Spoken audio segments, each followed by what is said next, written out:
안녕하세요. 저는 정말 몹쓸 생각으로 힘겨운 하루하루를 버티면서 보내고 있습니다. 남들이 들으면 정말 어떻게 저 따위 생각을 하냐고 손가락질하고 욕을 하실 걸 잘 알고 있습니다. 하지만 제 입장을 알고 나서도 어떻게 생각하실지가 너무 궁금했고, 그로 인해서 수많은 분들께서 봐주시는 이곳에 묻고 싶더라고요. 그래서 부끄러운 마음이 크지만 도움을 청하고 싶어서 제 사연을 적어보내게 되었습니다. 부디 끝까지 읽어주시고 현명한 조언 말씀 부탁할게요. 우선 제 소개를 간단하게 말씀드리면 저는 20대 후반의 유부녀입니다. 그리고 지금은 한 지붕 아래에서 저와 남편 그리고 도련님과 함께 지내고 있죠. 처음부터 도련님이 함께 살았던 건 아니었는데 도련님이 대학교에 가기 위해서 저희 집에 지내게 되면서 결국 사건이 터지고 말았습니다. 왜냐하면 제가 도련님을 사랑하게 되어버렸기 때문이죠. 남편과는 제가 20살이 되었을 때 만남을 가지게 되었습니다. 어릴 때 철없이 만나서 이렇게 사랑이 변했다고 생각할 수도 있겠지만 제 인생에 있어서 모든 걸 다 줘도 전혀 아깝지 않은 그런 완벽한 남자였습니다. 그리고 남편도 결혼을 하기 전에는 세상 그 누구보다 저를 아껴주고 사랑해줬던 남자였죠. 저희가 처음 만나게 된 건 다름 아닌 제가 다니던 대학교에서 만나게 되었습니다. 그때까지만 해도 정말 세상 물정도 몰랐고 학창시절에는 오로지 제가 바라던 이 학교를 오기 위해 공부에만 전념하면서 살았습니다. 그래서 남들이 다 해보는 연애도 한번 제대로 해본 적도 없었고 연애는 까짓거 대학교 가서 실컷 해보면 되지라는 생각이 컸었죠. 하지만 막상 대학교에 입학하고 나서 수많은 남자들을 마주하게 되면서 제 성격을 잘 알게 됐습니다. 나름대로 많은 사람들이 제게 고백을 해줬지만 도저히 용기를 내서 사귀고 싶은 사람이 없더군요. 그러다 신입생 환영회를 하는 자리에서 제 남편을 만나게 되었습니다. 남편은 그때 당시에 학교에 다니고 있던 재학생은 아니었고 작년에 졸업을 하고 회사에 취직해서 대학교 후배들을 만나러 왔던 사람이었죠. 그러자 제 옆에서 술을 마시던 선배들이 수근대기 시작하더라고요. 제 남편이 작년에 여기 학과 대표였다면서 공부를 진짜 잘했다고 말했습니다. 그리고 졸업을 하자마자 대기업에서 데려가려고 줄을 설 정도로 능력이 출중한 선배라고 하더군요. 그래서 저는 그런가 보다 생각을 하고 넘겼고 그때는 솔직히 큰 관심이 없었습니다. 왜냐하면 어린 나이였던 저는 능력이 좋은 남자보다는 얼굴이 잘생긴 남자에게 더 관심이 많았기 때문이죠. 그렇게 그냥 별 생각 없이 저는 술을 한 잔씩 마시고 있을 때였습니다. 갑자기 제 옆으로 대뜸하더니 자신을 소개하면서 악수를 건네더라고요. 자신은 작년에 졸업을 했고 대기업 어느 곳에 다니고 있는데 반갑다면서 묻더군요. 그런 이야기들은 이미 듣기도 했고 제게는 이 남자가 별로 관심이 없었지만 웃으면서 네 선배님 반가워요 라고 대답을 했죠. 그렇게 간단하게 인사만 하고 그 자리를 떠날 줄 알았는데 그날 술자리가 끝날 때까지 지겹도록 제 옆에서 이야기를 하는데 그때는 왜 이러는 거지 싶었습니다. 그렇다고 처음에 생각했던 마음처럼 계속해서 관심이 없지도 않았습니다. 이야기를 한참 나누다 보니 정말 똑똑하고 젠틀한데 매력까지 넘쳤던 이 남자에게 약간은 호기심이 들었기 때문이죠. 그리고 주변에 있던 여자 선배들은 인기 많던 선배님이 이러는 모습은 처음 본다면서 말을 하는데 그 말을 듣고 나니까 괜히 저도 모르게 우쭐해지는 기분까지 들더라고요. 한참 뒤 술자리는 끝이 났고 저는 집으로 가려고 택시를 기다리고 있었습니다. 그때 뒤에서 선배는 제 앞에 차를 대더니 집까지 데려다 준다고 했죠. 그러면서 자신은 차를 갖고 와서 술 안 마셨으니 걱정 안 해도 된다고 얼른 타라고 말했습니다. 저는 술에 좀 취해서 피곤한 것도 있었고 처음으로 보는 외제차에 관심이 생겨서 그 차에 올라탔습니다. 그때는 무슨 정신이었는지 술에 취해서 온갖 헛소리를 했던 것 같네요. 선배님은 졸업하자마자 돈이 어딨어서 이런 차를 샀냐고 하는 둥. 선배님이 이 학교에서 인기도 제일 많고 공부도 완전 잘했다면서요? 라며 정신없는 소리를 내뱉었죠. 그러자 그 선배는 자신보다 어린 동생이 혀가 꼬여서 헛소리를 하는 걸 좋게 봤는지 제게 귀엽다고 하더니 주말에 둘이서 같이 밥이나 먹자고 하더라고요. 저는 반쯤 정신이 나가 있었기에 별로 생각이란 걸 거치지 않고 약속을 잡게 되었습니다. 하지만 다음날 눈을 떠서는 망했다 싶은 마음이 들었죠. 물론 그 선배에게 호기심이 생기기는 했지만 그건 단순히 호기심일 뿐. 제가 꿈에 그리던 첫 연애 상대는 절대 아니었기 때문입니다. 그렇다고 술에 취해서 약속을 잡은 거라며 실수라고 할 수도 없는 노릇이었고, 주말이 오기까지 너무나도 침울한 마음으로 한 주를 보내고 있었습니다. 결국 약속한 주말이 찾아왔고 남자와 단둘이 만나는 건 처음이었기에 내심 많이 떨리더군요. 저는 약속 시각에 맞게 약속 장소에 도착을 했고 고급스러운 식당 안으로 들어갔습니다. 선배는 먼저 와서 자리에 앉아 있었고 미리 주문을 했다면서 잠시 뒤에 코스별로 요리가 나오기 시작하더군요. 솔직히 뭔가 기분이 좋았습니다. 처음으로 와보는 고급스러운 식당에서 비싸 보이는 음식들도 먹으니 힐링하는 기분이 많이 들었죠. 그리고 선배는 상냥하고 차근하게 제게 음식에 대해 설명을 해주면서 섬세하게 저를 챙겨주더라고요. 아마도 그런 좋은 모습에 저도 모르게 제 마음은 점점 빠져들었던 것 같습니다. 처음에는 나가기 싫던 마음이 식사가 끝나고 나니 그런 마음은 이미 사라지고 없었죠. 식사가 끝난 뒤에는 선배의 차를 타고 외곽에 있는 풍경 좋은 카페로 향했습니다. 오랜 시간 동안 차분히 대화를 나누게 되었고 선배가 어떤 사람인지 조금 더 알 수가 있겠더라고요. 남들이 생각하듯이 태어날 때부터 천재였던 사람은 아니었고 어려운 가정 형편 때문에 집안을 살리기 위해서 정말 열심히 공부를 했다고 했습니다. 그런 진지한 얘기들을 하면서도 재치 있게 웃음을 줘서 즐거웠습니다. 결국에는 좋은 회사에 취직하면서 파격적인 제안으로 차도 받게 되었고 남 부럽지 않은 연봉을 받게 되었다고 하더라고요. 그러면서 자신은 저를 처음 보는 순간부터 숨이 멎을 만큼 반하게 됐고 진지하게 만나볼 생각이 없냐고 했습니다. 솔직히 그때는 많은 호감이 생기기는 했지만 그 선배와 연애를 하고 싶은 마음은 없었죠. 저는 정말 죄송하다고 거절을 했고 그 선배는 자신이 너무 성급했던 것 같아서 미안하다고 하더라고요. 그러면 우선 부담 없이 한 번씩 같이 만나서 밥이나 먹고 친하게 지내보자길래 어쩔 수 없이 그러자고 대답하게 되었습니다. 그날 이후로 선배를 가끔씩 만나며 지냈습니다. 아주 좋지도 않았고 그렇다고 관심이 없지도 않은 그런 마음이었죠. 그러다 어느 날 학교 행사가 있어서 선배는 또 다시 학교로 찾아오게 되었고 그 선배의 진가를 알게 되어버렸습니다. 처음 봤던 날은 술에 취해서 잘 몰랐는데 정말 유명한 연예인이라도 왔다는 듯. 여자 선배들은 평소 알던 모습을 숨긴 채로 엄청나게 애교를 부리더군요. 분명 그렇게까지 관심이 없었는데 그런 모습을 보고 있으니 저도 모르게 질투라는 감정이 생겨났습니다. 저는 어디서 그런 용기가 났는지 대뜸 선배에게 친한 척 다가가서 인사를 했더니 선배는 활짝 웃으면서 잘 지냈냐면서 제 머리를 쓰다듬더라고요. 그 순간 주변에 있던 모든 사람은 일시정지가 되어버렸고 저는 가슴이 뛰기 시작했습니다. 그날 그 사건으로 인해 저는 제 진심을 알게 되었고 고백을 받았던 제가 오히려 선배에게 제 마음을 알려주고서 연애를 시작하게 되었죠. 처음에는 하나의 문제도 없다고 생각될 만큼 모든 순간이 행복했고 만족스러웠습니다. 그래서 어린 나이임에도 불구하고 저는 결혼 고백을 승낙하게 되었고 22살이라는 어린 나이에 유부녀가 되어버렸던 거죠. 그때는 이 사람과 지내면 평생이 행복하겠구나 싶었습니다. 하지만 그런 행복은 결코 오래가지가 않더군요. 처음에는 다른 신혼부부들처럼 알콩달콩 행복했던 것 같습니다. 하지만 결혼을 하고 6년 정도가 지나게 되자 남편은 저를 가정부처럼 생각하는 듯 했죠. 부부라고 보기엔 어려울 정도로 대화도 잘 이뤄지지가 않았고 야근을 밥 먹듯이 하다 보니까 함께 있는 시간도 점차 없어졌습니다. 처음에 그런 징조가 있을 때만 해도 저는 그런 현실이 슬퍼서 많이 울었습니다. 하지만 그런 슬픔도 시간이 갈수록 무뎌지더니 그러거나 말거나 라는 생각으로 지내고 있더군요. 그러던 어느 날 남편과 식사를 하던 중 남편은 무심하게 얘기를 하더라고요. 남편의 막내 동생이 취업을 하려고 면접을 보고 다녀야 하는데 취직을 할 때까지만 이곳에서 지내야 한다고 했죠.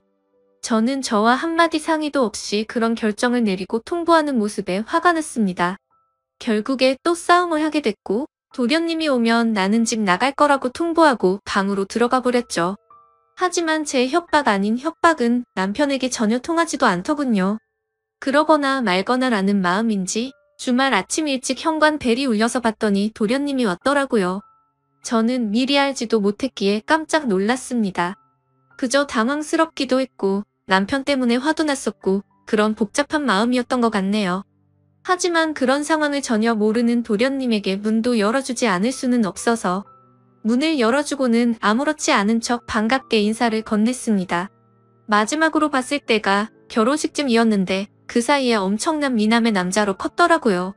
처음 보는 순간 제가 좋아하는 남자 배우를 닮은 외모에 키도 모델처럼 커서 솔직히 많이 놀랄 정도였죠. 저는 오랜만에 만나서 반갑다며 어떻게 몇 년 사이에 이렇게 다 컸냐고 말을 했습니다. 그러자 도련님은 저도 군대도 다녀왔고 어엿한 성인인데 당연히 다 컸죠 라면서 웃더라고요. 아무튼 갑작스럽게 벌어진 상황에 도련님이 언제 올지를 몰랐다며 얼른 방 정리를 마무리한다고 했더니 괜히 이렇게 민폐 끼치게 돼서 죄송하다며 저를 돕겠다고 하더군요. 그렇게 함께 비어있던 방을 쓸고 닦고 정리를 마치면서 어색함이 실었기에 많은 대화들을 나누었습니다. 도련님은 여자친구가 없는 상황이었고 남들처럼 대학교를 끝마치지 않은 이유가 사실 따로 있었더군요. 남편에게는 취업을 하기 위해서 왔다고 했지만 제게 비밀이라면서 말해준 사실은 오디션을 보기 위해서 왔다고 했습니다. 누가 봐도 후광이 비칠 정도의 외모에 왜 연예인을 하지 않나 생각했는데 아니나 다를까 배우 쪽으로 진로를 정했다는 걸 알게 되었던 거죠. 그 말을 듣자마자 저는 열심히 응원한다며 저도 모르게 박수가 절로 나오더라고요. 무슨 팬이 연예인을 응원하듯이 행동한 게 창피해서 머쓱해하고 있는데 그 모습을 보더니 도련님은 웃겨서 쓰러지려고 하더군요. 그래도 그 덕분에 뭔가 어색함이 조금은 사라지는 듯 했죠. 그렇게 짐을 다 풀고 나서 도련님은 밖에서 일을 좀 보고 온다며 집 밖으로 나갔습니다. 그제서야 조금 정신이 번쩍 들더라고요. 이제 와서 다시 집에서 나가라고 할 수도 없는 노릇이고 어쩔 수 없이 당분간은 함께 지내야겠구나 생각하고 체념을 했습니다. 그날 저녁 남편과 도련님은 함께 식사를 나누면서 그동안의 회포를 풀었고 다음 날부터는 가정주 부인 저와 따로 일이 없던 도련님은 대부분의 시간을 함께 보내게 되었습니다. 혼자서 외롭게 있던 집에서 도련님과 이것저것을 함께하니 예전과는 달리 무료할 틈이 없었죠. 혼자 하던 식사를 함께 먹게 되었고 장을 보려고 나가려고 하면 어느새 제 옆에 따라와서는 무거운 짐들을 다 들어주더군요. 그리고 쉬면서 보내는 시간에는 같이 TV도 보고 영화도 보는데 사소한 것들 하나하나 모든 게 너무 잘 맞아서 편하더라고요. 좋아하는 영화나 음악 같은 취향들도 비슷했고 너무 완벽주의자였던 남편과는 달리 엉뚱한 구석의 도련님은 제 마음을 편하게 해줬습니다. 그렇게 몇 달은 너무 쏜살같이 지나가게 되었고 저희는 뭔가 모르게 너무 가깝게 지내는 게 아닌가 싶을 정도의 사이로 지내고 있었죠.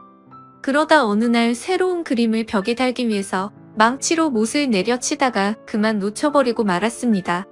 그런데 하필이면 망치는 다리 사이로 떨어지더니 제 발가락을 엄청 세게 내려친 거였죠. 그래서 저는 그 자리에서 크게 소리를 질러버렸고 방에서 있던 도련님은 깜짝 놀라서 뛰쳐나왔습니다. 그러더니 피멍이 나서 발가락이 엉망진창인 모습을 보더니 도련님은 엄청 화가 나서는 소리를 질러버리더군요. 자신한테 말하면 되는 걸 왜 굳이 해서 이렇게 다치냐면서 무섭게 다그치더라고요. 그러더니 너무 걱정하는 모습으로 눈물이 글썽거리면서 저를 들어 안더니 차가 있는 지하로 내려갔습니다. 정신없이 뛰어가는 와중에도 제게 아프지 않냐고 물어보길래 저는 너무 아프다고 말했고 조금만 참으라더니 병원으로 쏜살같이 갔죠. 급하게 치료를 끝내고 나니 도련님은 화를 낸 게 무안했는지 사과를 하더군요. 형수님이 다치셔서 너무 깜짝 놀라서 화를 내게 된 거라고 죄송하다고 했습니다. 그런 모습을 보고 있으니 제 걱정을 해준 도련님의 모습에 고마운 마음과 묘한 마음이 들어서 괜찮다고 했죠. 그렇게 도련님과 저는 집으로 돌아가게 되었고 저녁 늦은 시간에 남편이 들어와서 오늘 있었던 일을 말해줬습니다. 그런데 남편은 쳐다보는 둥 마는 둥 하더니 조심 좀 하지 이 한마디가 그치더군요. 아마도 그때부터 남편에게 향하던 사랑이 완전 식어버린 듯합니다. 그날이 있고 며칠 뒤 남편은 중요한 일이 있어서 하루 동안 출장을 다녀온다고 하더라고요. 그래서 그런가 보다 하고서 남편을 떠나보냈고 다리를 다친 저를 부축해주는 도련님과 함께 장을 보러 나갔습니다. 그런데 그날따라 주변에 보이는 커플들이 한없이 부러워 보였습니다. 남편과 밖에서 식사를 한 지는 언제인지 기억조차 나지 않았고 너무 비참한 인생을 사는 듯한 제 모습이 짜증이 났죠. 그래서 도련님에게 오늘 우리 외식하고 들어갈까요? 라고 물었고 도련님과 함께 결혼 전에 자주 가던 단골 식당으로 갔습니다. 식당 주인 아주머니께서는 왜 이렇게 오랜만에 왔냐면서 어떻게 미모가 예전 그대로 예쁘냐며 저를 부끄럽게 칭찬을 해주시더라고요. 그 말을 듣고 있던 도련님은 저희 형수님이 예전에도 지금처럼 예뻤냐고 묻더군요. 그러자 식당 아주머니는 그때도 완전 예뻤다며 걸핏하면 다른 남자들이 번호 물어보고 가고 그랬다며 말하셨습니다. 칭찬에 괜히 기분이 좋아졌고 옛 생각도 나서 소주도 한 병 시켰죠. 그런데 소주를 한 잔 두 잔씩 먹다 보니 평소보다 많은 양을 마시게 되었고 결국 술에 잔뜩 취해버려서는 온갖 진상을 피우게 되었습니다. 술을 마시다 보니 감정이 복받치게 되었고 저는 갑자기 눈물이 나더라고요. 예전에는 이렇게 집에 갇혀있는 애완동물처럼 살지 않았는데 너무 외롭고 슬프다고 말했습니다.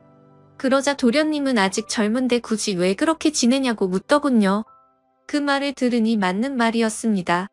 굳이 누가 이렇게 살라고 정해준 인생도 아닌데 그럴 필요가 없었죠. 도련님은 굳이 외롭고 슬픈데 억지로 참을 거 없다며 하고 싶은 대로 하라고 하더라고요. 그러다가 문득 궁금해져서 물었습니다. 형의 아내인데 이혼해도 상관없다는 거냐고 물으니 자신도 이곳에서 지켜보니 형의 행동이 심히 거슬렸고 그렇게 살 바에는 그게 더 낫지 않겠냐 하더군요. 그래서 저는 도련님이 보기에는 제가 이혼하고 나면 잘 살 수 있겠냐고 물었습니다. 형수님은 지금도 충분히 어리고 예쁘신데 당연한 거 아니냐고 하더라고요. 형수님만 아니었으면 자신도 반했을 거라고 하는데 무슨 말이지 싶어서 깜짝 놀라는 동시에 예쁘다고 해주는 말에 저도 모르게 심장이 두근거렸습니다. 그렇게 묘한 감정으로 도련님과 함께 집으로 들어왔고 도련님은 간단히 한 잔 더 하지 않겠냐고 물어보더라고요. 평소 같았으면 술에 많이 취해서 그냥 잤을 텐데 그날은 저도 모르게 조금 더 마시고 싶었습니다. 결국 술을 조금 더 마시다가 도련님이 말하더군요. 형한테 죄 지은 것도 없는데 형수님이 이렇게 지내는 거 마음이 아프답니다. 만약 결심만 선다면 자신이 최선을 다해서 도울 테니 친한 동생이라고 편하게 생각하고 말하라고요. 그 말을 듣는데 너무 취해서 정신이 나가버린 건지 저를 위해서 그런 말을 해주던 모습이 너무 사랑스러워서 도련님의 볼에 입을 맞추고 말았습니다. 저도 모르게 충동적으로 그런 행동을 하고 나서는 정신이 번쩍 들었고 죄송하다는 말을 하고는 피곤해서 먼저 잔다면서 방으로 도망가 버렸죠. 그렇게 실수를 저지르고 나서 아침 일찍 남편은 다음날 집으로 돌아왔고 저는 남편에게 엄마가 아프셔서 집에 좀 다녀온다고 말하고는 도련님이 일어나기도 전에 집에서 나갔습니다. 정말 오랜만에 오게 된 집은 정말 제 마음을 위로해줬죠. 그리고 그동안 있었던 일들을 생각하면서 제 머릿속은 너무 확연하게 정리가 되더라고요. 전날 있었던 그 실수도 갑작스러운 실수인지 아닌지도 많은 생각을 해봤습니다. 하지만 정말 슬프게도 단순한 실수는 아니었습니다. 얼마 전부터 도련님과 함께 있으면 시간 가는 줄 모르게 행복하다는 생각을 많이 했었고 생각만 해도 가슴이 두근거리고 보고 싶다는 생각이 가득해지더군요. 하지만 이건 도저히 말도 안 되는 사랑이란 생각에 마음이 너무 심란해졌습니다. 그냥 이런 생각을 갖고 있는 게 답답하기도 했고 오랜만에 단짝 친구를 보고 싶어서 연락을 하고 무작정 나갔습니다. 오랜만에 만난 친구와 또다시 술잔을 기울이게 되었고 그 친구와는 정말 있는 말 없는 말 다 할 정도로 평생지기 친구였기에 술에 취해서는 제가 겪고 있는 고민에 대해서 모든 걸 물어봤습니다. 친구는 제가 외롭고 슬프다고 생각이 든다면 남편과 이혼을 하는 건 정말 훌륭한 선택 같다고 생각한다더군요. 하지만 도련님에 대해 느끼는 그 감정이 평생 동안 갈 수 있을 것 같냐고 했고 아무리 둘이서 사랑해서 만난다고 치더라도 주변 사람들의 시선은 감당할 수 있냐고 묻더라고요. 그 말을 듣고 저도 제어가 안 되는 제 마음이 너무 미웠습니다. 그런데 그때 때마침 도련님에게서 장문의 메시지가 왔습니다. 형수 어제 그 마음이 진심인지 아닌지는 잘 모르겠지만 사실 나도 예전부터 형수를 보면 많이 설레게 되었어요. 그렇다고 이런 잘못된 사랑을 키워나가는 건 절대 아니라고 생각했기에 참았어요. 그런데 어제 힘들어하던 그런 속마음을 알고서 용기를 내고 싶고 형수의 행동에 저도 이제는 제 마음을 숨기고 싶지 않아요. 다른 사람의 시선도 중요하지만 우리 둘만 행복할 수 있다면 그걸로 만족해요.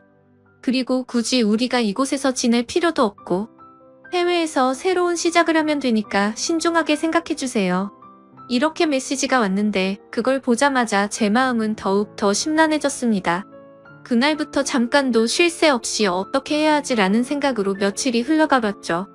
하지만 아무리 큰 사랑일지라도 이렇게 드라마에서나 나올 법한 사랑을 하기에는 저는 겁이 많았습니다. 결국 도련님의 고백을 거절해야겠다고 마음을 먹은 채로 제가 살고 있던 집으로 돌아가는 길이었습니다. 그런데 도련님과의 만날지 말지의 생각을 해본 것만으로도 바람을 핀 것처럼 남편에게 미안한 마음이 들었죠.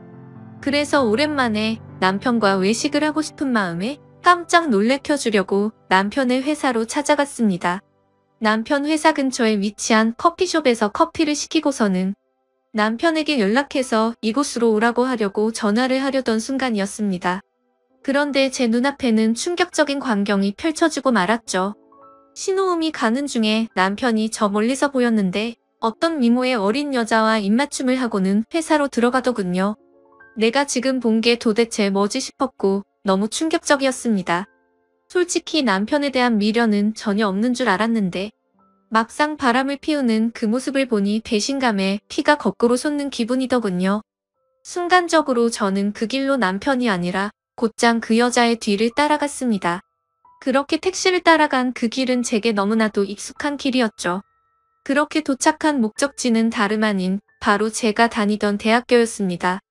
저는 택시에 내리자마자 소리를 쳐서 그 여자를 불러 세웠습니다.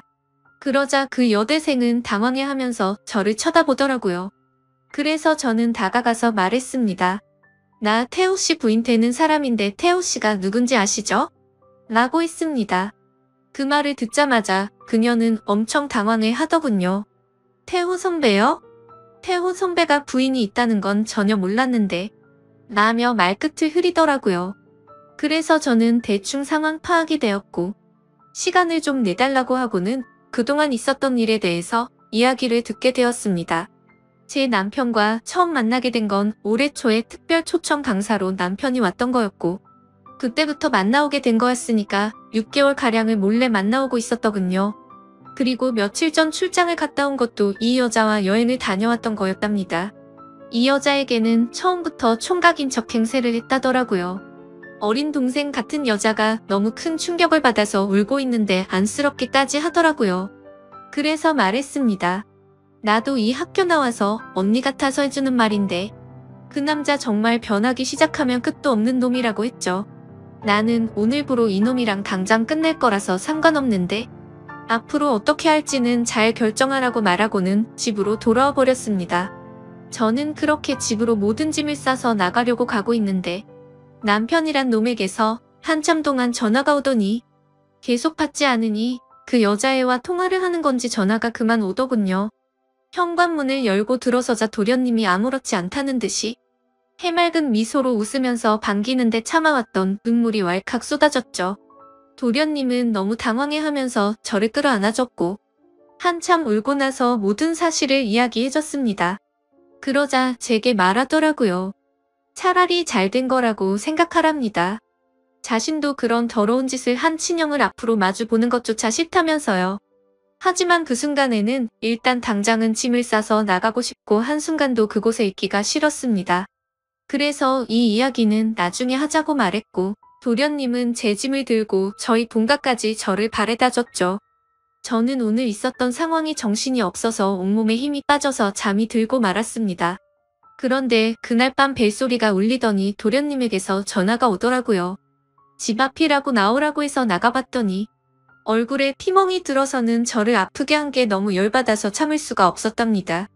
그냥 너무 보고 싶어서 참아왔다며 친형이 한 짓 때문에 상처받아서 울고 있는 저를 보는 게 너무 슬펐답니다. 제가 자신을 선택하든 안 하든 형에게 자신의 마음은 솔직하게 다 말했다고 합니다. 저는 마음이 너무 복잡했지만 아무튼 그렇게까지 하고 왔는데 그냥 보내기가 싫더라고요. 그렇게 그날은 상처를 치료해줬고 다시 고민해보고 연락을 준다고 했죠. 그 사건이 있고 나서 며칠 뒤에 남편과는 만나서 이야기를 하게 됐습니다. 얼굴에 상처를 보니 참아볼 수 없을 정도로 훨씬 심각한 상태더라고요. 그런데 그 모습을 보는데 전혀 불쌍해 보이지 않고 기분이 다 풀렸습니다. 남편은 잠깐의 실수를 한 거라며 제게 용서를 해달라면서 울면서 매달렸습니다. 하지만 저는 조금이나마 있던 마음조차도 이미 다 사라졌기에 제발 그만하라고 했죠.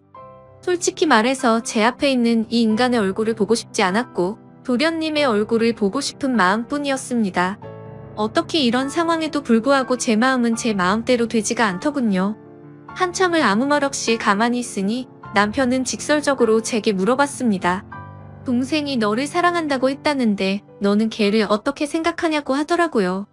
저는 뜨끔한 나머지 그걸 물어봐야 하는 문제냐고 말도 안 되는 소리라며 버럭 화를 내버렸고 남편에게 이혼 서류를 건네어줬더니 더 이상은 아무 말 없이 도장을 찍어주더군요. 그렇게 결국에는 공식적인 남편과의 부부 사이는 끝이 나게 되었습니다. 그 뒤로는 위자료로 돈도 많이 생겼기에 도련님의 말처럼 해외로 가서 새로운 삶을 시작해도 무리가 없을 정도가 됐죠. 그런데 이렇게 이혼한 남편의 동생과 새로운 사랑을 시작하는 게 맞는 걸까? 너무 고민이 되고 있습니다. 어느 정도로 사랑하냐고 묻는다면 자신 있게 말할 수 있을 것 같아요. 그 남자와 있던 1분 1초 모든 시간들이 너무 소중했고 지금 이 글을 쓰면서도 보고 싶고 참기가 힘이 듭니다. 하지만 누가 봐도 잘못된 만남이라고 손가락질할 텐데 그건 두렵지가 않습니다.